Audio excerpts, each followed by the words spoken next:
Good morning. I hope you guys are doing well. Behind me, you can see a lot of debris. See, the owner of this house had a house here, and he decided that he wanted a new house. And so, first thing he had to do was tear down the old house. The second thing he did is he built, it looks like thousands of center blocks, and then afterwards he then went and actually tore down the foundation of the house. As you can see, there's absolutely nothing here. If he would have left even the foundation and just tried to rebuild from there, it would still have some resemblance of the old house. And the new house's rooms would be restricted to some degree by the foundation. You wouldn't be able to really control which direction the house is facing because it would have to follow the old foundation.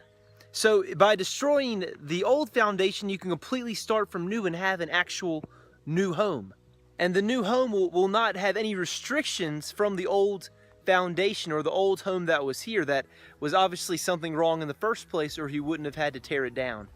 And this is Paul's point in the book of Galatians. He's trying to convince the Galatians that you cannot be a part of the old covenant and the new. Chapter 3, he says that we are saved by faith, not by the law. Chapter 4 says that we receive our heavenly inheritance through faith in Jesus Christ, not by anything that the law has to offer. Chapter 3, he says, who tricked you into thinking that the law can save you? It cannot, only through faith in Jesus. And so you must get rid of the old covenant, the law. Now I can already hear the questions coming up, but Brian, the Bible's fairly clear that Jesus did not come to abolish the law, but to fulfill it. We have to define our terms. See, Jesus did fulfill it.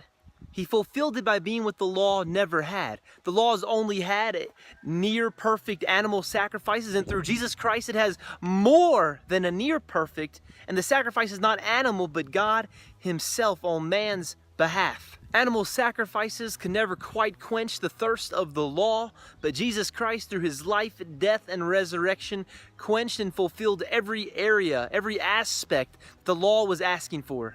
Hebrews 8:13 says, and speaking of a new covenant, he makes the first one obsolete. And what is becoming obsolete is growing old, is ready to vanish away. This is what Jesus did on the cross. He took away the restrictions of the law. He tore down the foundations of the law and cleared out the debris of piousness.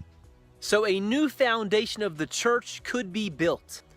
And that is what we celebrate every Sunday when we take communion. The body and blood of Jesus was the sacrifice we all needed, so Jesus could become the cornerstone on which the church is now built. We take the bread and the juice to remember that because of Jesus, we are no longer restricted by the burdens of the law, and we can live under a new covenant through faith in Jesus. Here at First Christian Church, we take communion together to represent the unity we have as the church.